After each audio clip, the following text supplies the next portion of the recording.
Okay, so last meeting we discussed about the single and double entry bookkeeping, and the first classification of accounts, or the first element of accounts, which is the asset,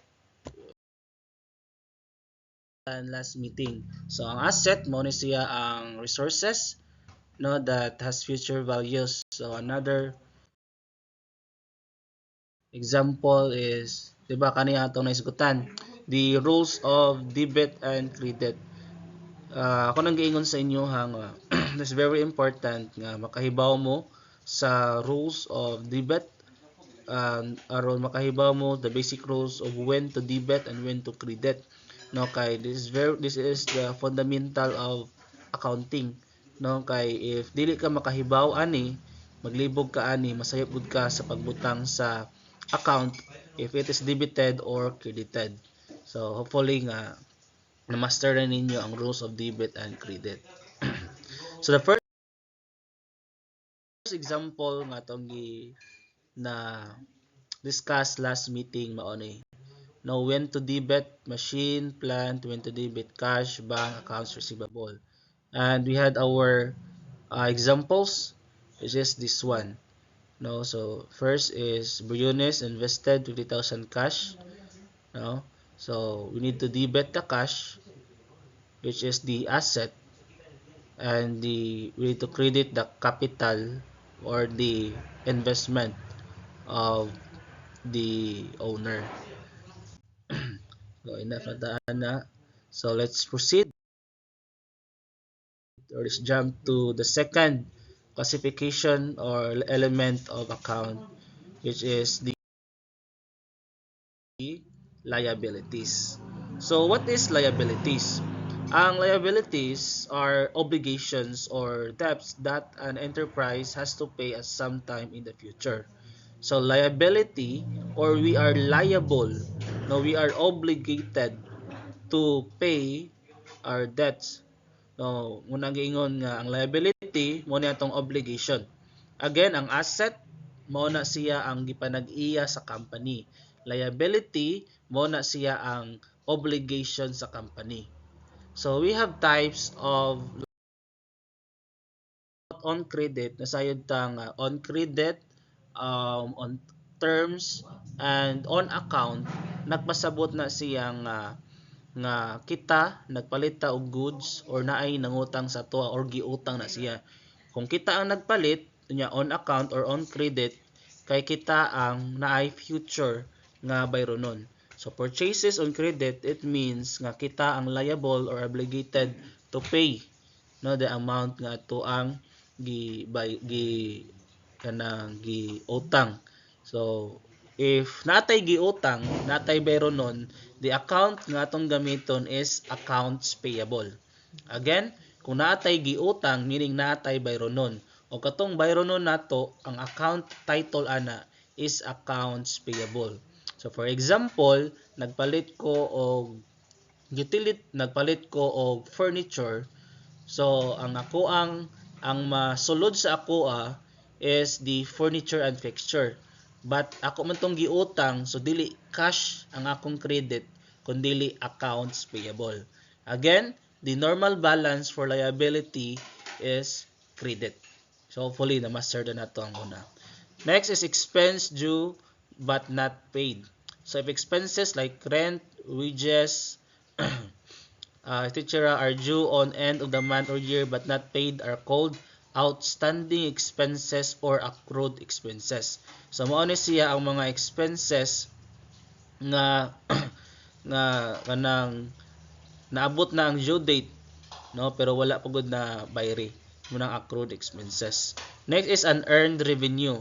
So ang unearned revenue mao ni siya ang gibayra na ka pero wala pa ka maka-render or deliver sa imuhang service. For example, suppose Ali is manufacturer of butter.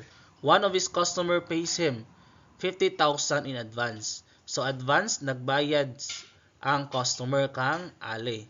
So unless Ali delivers the butter to his customer, the amount will not be treated as sales or revenue, but it would be treated as liability. So again, gibayra na kadaan sa customer pero wala pa kang makarender or wala pa nimo mahatag sa iyaha ang iyahang gibayran. That's unearned revenue. Dili na to siya matawag nga sales or revenue tungod kay wala pa man ta makarender, tungod kay naa pa man tay liability.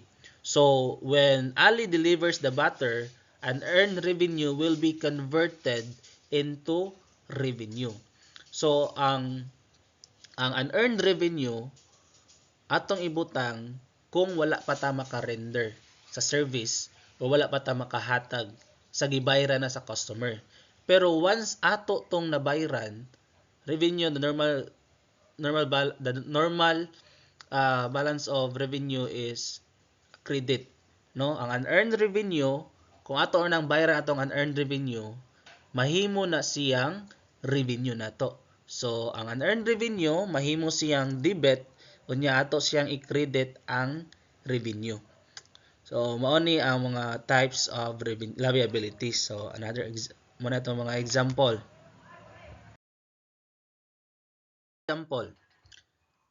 Purchase on credit.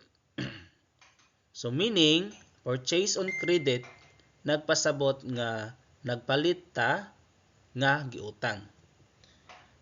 Next is accounts payable, rents payable, wages payable, etc. Napanay insurance payable, basta mga payable or on credit nga kita ang nagpalit niya atong giutang. Ato siyang i-debit kung first, when you pay for goods or assets bought on credit. Pero ato lang sa unahon ang normal balance niya, which is credit. So again, unahon na to ang credit na side. So ang purchase on credit, accounts payable, rents payable, ato na siyang i-credit when you buy goods or assets on credit or when expenses not paid on time. Itong accrued, no, payable or accrued expenses. Okay. So unsaon man tani? For example, nagpalit ko og computer set. Kung nagpalit ko computer set, ako ibutang na siya as office supplies na lang. Kuan siya, office equipment.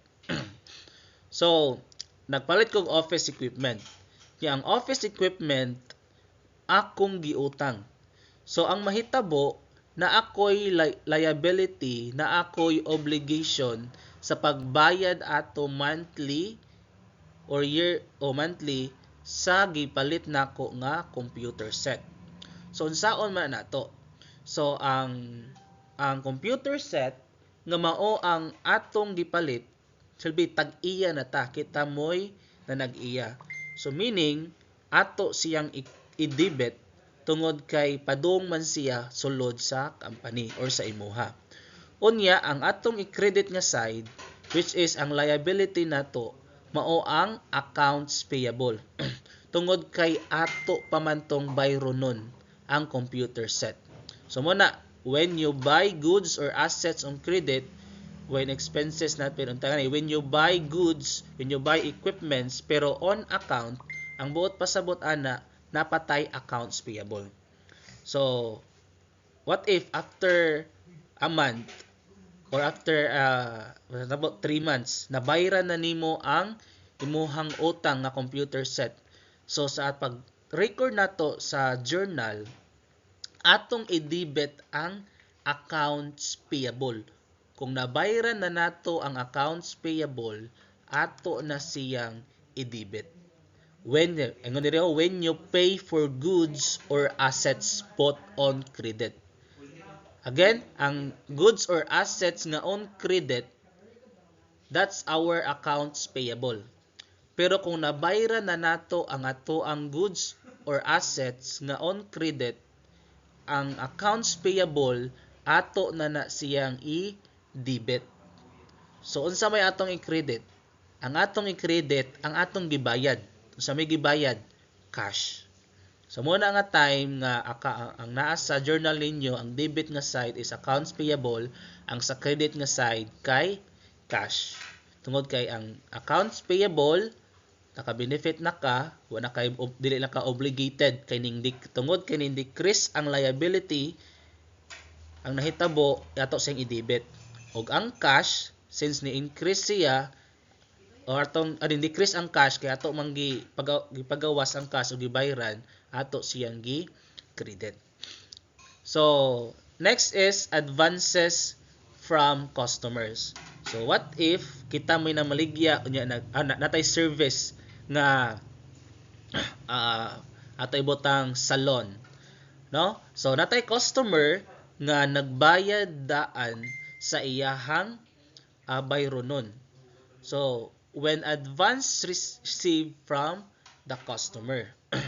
So kung advance gani ang gibayad sa atoa, ang pag-record nato ana is sa debit nato is cash and sa ang sa credit nga side is more tong unearned revenue.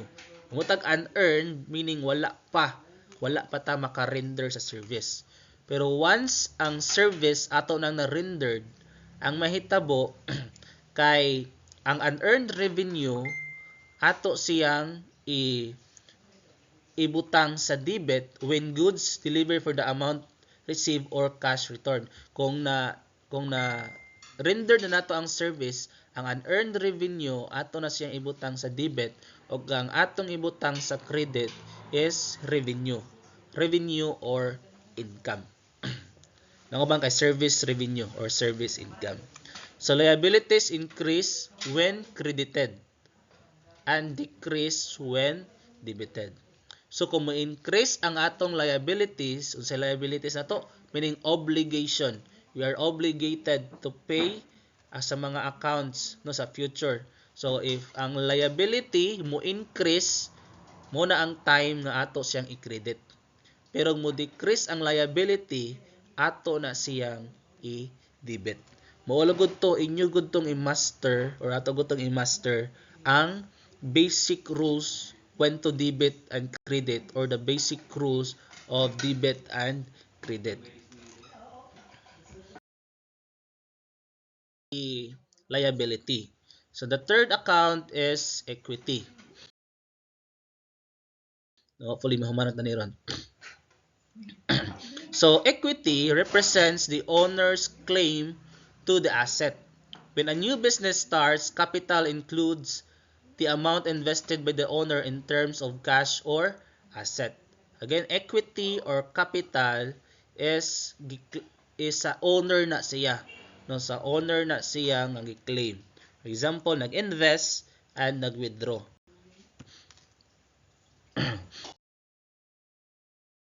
Okay.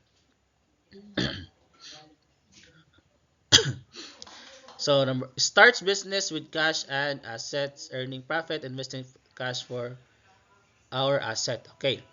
So ang equity or capital ato siyang capital or equity increase when credited and decrease when debited. Okay. So ang sa capital ato siyang i-debit kung mo decrease. Kung mo decrease ang capital, ato siyang i-debit. O kung mo increase gani ang capital, ato siyang i-credit. So capital is equals to assets minus liabilities. So makita ito dito suffering a loss, withdraw or cash o withdraw of goods minus, so mo decrease siya.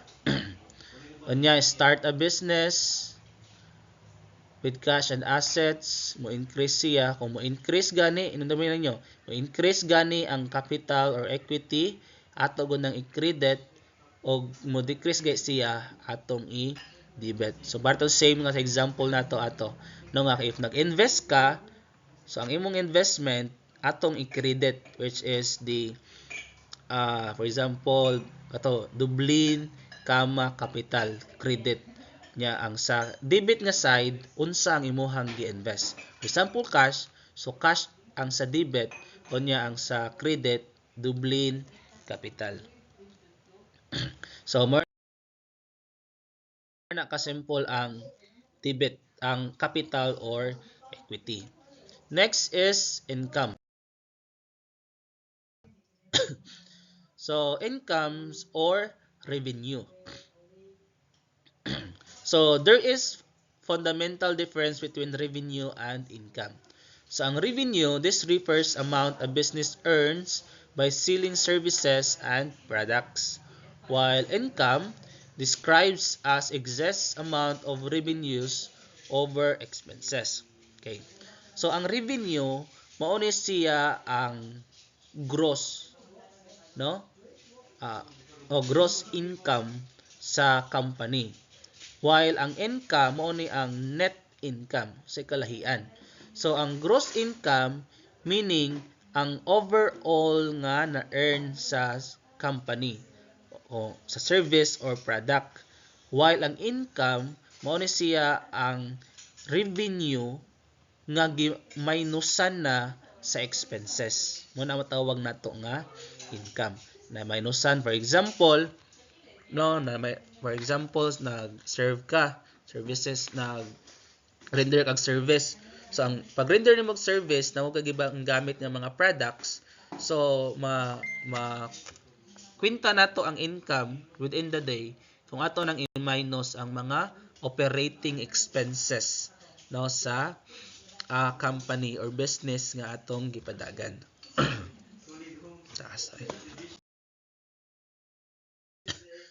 Okay. Credit revenue when increase. When goods or services are sold on cash or on credit. Again, kung ang goods or services atong gibalik na halin sa cash or on credit, atong i-credit ang revenue. Revenue or income increase when credited and decrease when debited.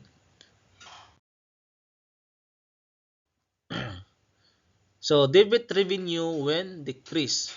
Technically, revenue not credited usually except at the end of the period or sales return. Revenue or income increase when credited and decrease when debited. Magbalik ram dahil ni. Ken, atong balik ko na. Ang revenue, kung mo-increase ang revenue, ato siyang i-credit. Nya kung mo-decrease ang atong revenue or income, ato siyang i-debit. Basta importante kay itong normal balance. Okay, let's jump to last classification, which is the expenses. So expenses or expense in accounting is the money spent or cost incurred in an entity's effort to generate revenue. So goods or services purchased directly for the running of the business that have completely spent their economic value. For example, we have wages or salaries expense or electricity. Ang sa electricity atong gamiton nga account title is utilities expense. Okay, when incurred or increase are debited. For example, kung mo increase ang wages, mo increase ang rent, mo increase ang utility bills, mo increase ang bank charges, mo increase ang purchases, mo increase ang tax, mo increase ang other expense, the normal balance for expenses is debit. Again, the normal balance for expenses is debit. For example, nagbayad kag renta. So atong i-debit ang rent expense and atong i-credit ang cash. Again, ang rent kung atong gibayaran on cash, ang rent, that's our expense. The normal balance for expenses is debit. So kung mo-increase ang expenses, atong i-debit. Kung mo-decrease, ato po na siyang i-credit.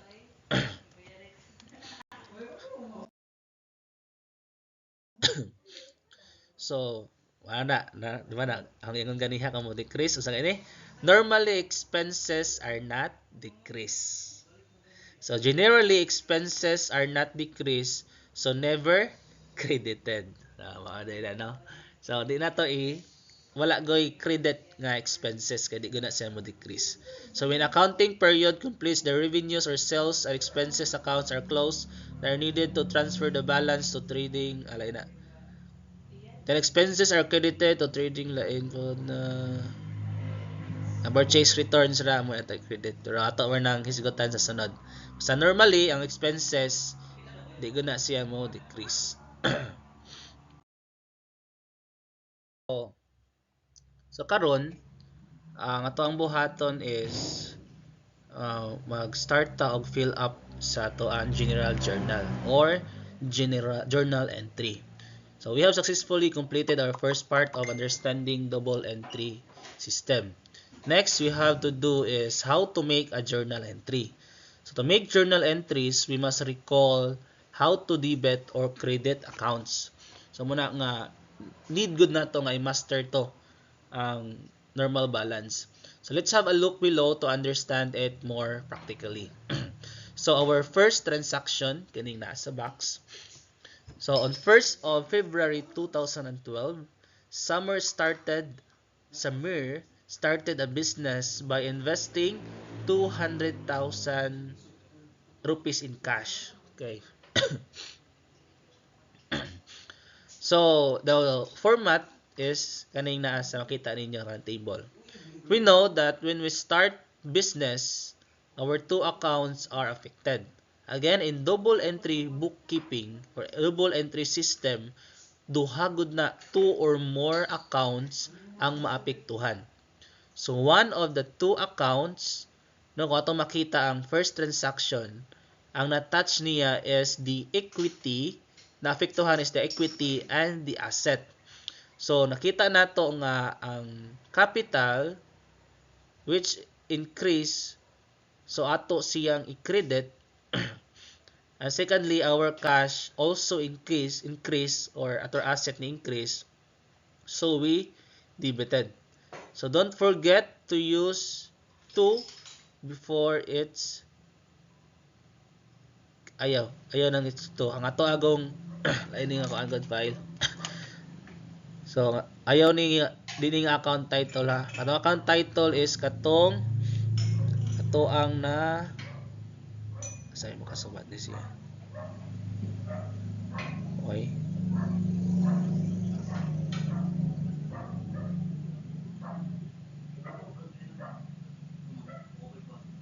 So dire is summer. Uy. Basta capital ni dire. Wala na ko mapala ni edit niya.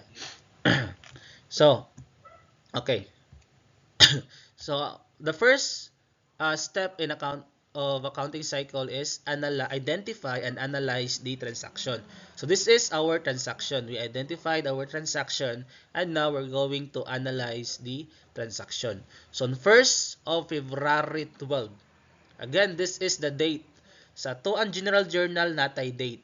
Again, sa igbaw, no, below the date, isuwat ninyo diha kay after the discussion ako niyang pa-picturean sa inyo ha. Niya send sa GC. Okay, this is the date February 1, 2012.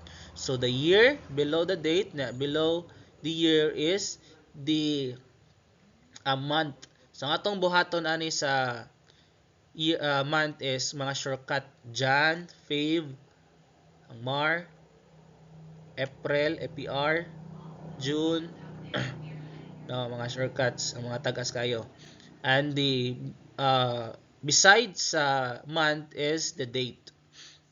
So sa ato makita, no, Samir started a business by investment na capital and na ay cash which is the asset. So sa to ang pag-analyze sa transaction na apektuhan ang asset ug ang capital. So ang asset nato is cash.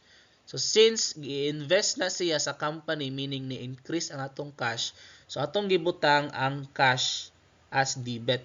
Okay, the normal balance of asset is debit. So cash ni increase and ato ang investment since ni increase pod siya, the normal balance is credit. So ato siyang credit. Again, ang debit na to nga side, diri gud na siya sa kilid, ay ang ato ang credit, ato na agad tayo indention. Na i-indent ko na to na space diha. O ang atong account title for capital is, ayaw ni sunda, meaning surname, comma, capital. So, kani siya is Summer, comma, capital.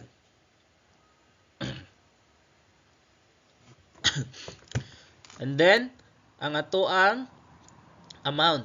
Kani dito maglibog ato lang kompletohon.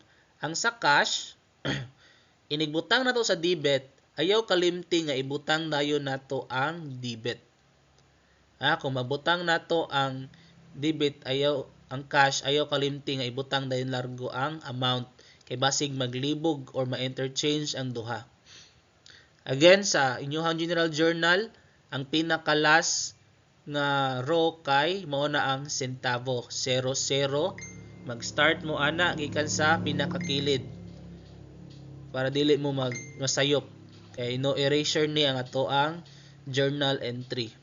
And after to write sa capital, ato pong ibutang sa credit side. Kung credit gani diri ang description, credit po ni diri ang atong amount. For example, tulo na ka debit, so diri sa debit nga side, tulo pud na siya. Wala lubat na. Sa debit nga side, tulo pud na ka amount. Kung usara sa credit, usara pud na sa credit. Kung basta kung debit siya sa amount nga area, debit ko na nato, di nato sa credit. Kaya di na siya mag-balance. And after sa credit nato, nanatay description. Ang atong description, mag-start ko na siya to record. Again, sa atong description, mag-start na siya og to record. Ay kalimot.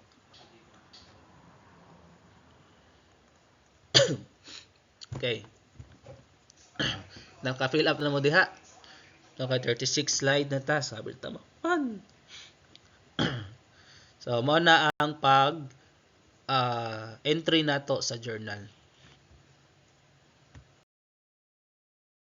Price and transaction. So, ang asset is always equal guna sa liabilities and equity. Mo na atong accounting equation. No, so mo ni ang analysis. Ang cash ni increase, ang capital may increase. Muna nga atong gi-credit. Kani siya normal ba gipakita lang gud diri ang process like sa atong utok ba mao ni siya. No, mao ni ang pag-analyze sa transaction.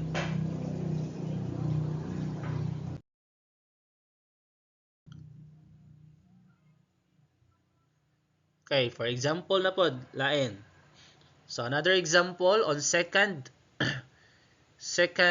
of February 2012, Summer purchases building for cash rupees 80,000. So ang atong buhaton, so since pareha ra sila February, kabantay mo anang after anang to record, mag-leave mo og space. Again, after sa to record, mag-leave mo dihag usa ka space. Unya, after og mag-leave mo usa ka space, since February ra siya, ayaw na ibalik og suwat ang month. Ang inyong isulat, ang date largo. Okay, for example, so after sa space, diri nga part, for example, mauna siya space, the next part is 3. So, diri is second day naman dahil ni. For example, kana 1, so diri 2. So, after ani, to record, butangin nyo, i-leave mo usa ka space, sunod sa next transaction na mo. So, kung diri to, for example, kanito na, ayaw ninyo i-mind ni. Ayaw sa ninyo i-mind. Kani ayaw lang ni i-mind. Hindi mo ni masuwat.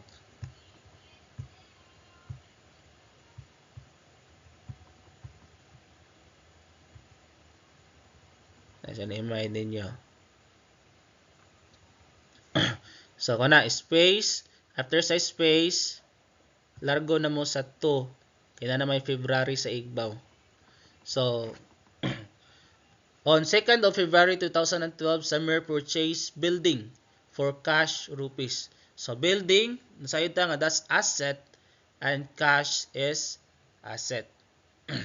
So since ni-increase ang cash,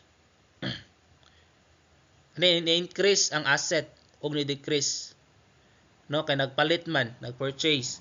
So ang may tabo, si building nga asset ni-increase, ato siyang since ni-increase ang debit, ato siyang since ni-increase ang asset, ato siyang i-debit. Og ang cash nato nga asset ni-decrease man, ato siyang i-credit. So same gihapon siya, ato makita diri si purchase sa building, meaning sa purchase sa building, that's asset ni increase and cash ning decrease. So si asset tungod kay ni increase atong gidebit, may mo na normal balance niya tungod kay ni decrease ang asset which is the cash, ato siyang i-credit. Kinahanglan kung unsay naa sa debit nga side, naa pud na siya sa credit nga side. Ayaw gud na kalimti. Kung pilay amount sa credit, mo sa nang total amount sa ato ang debit. Kinahanglan balance na ang debit and credit. Okay. Next, mo na siya ang analysis.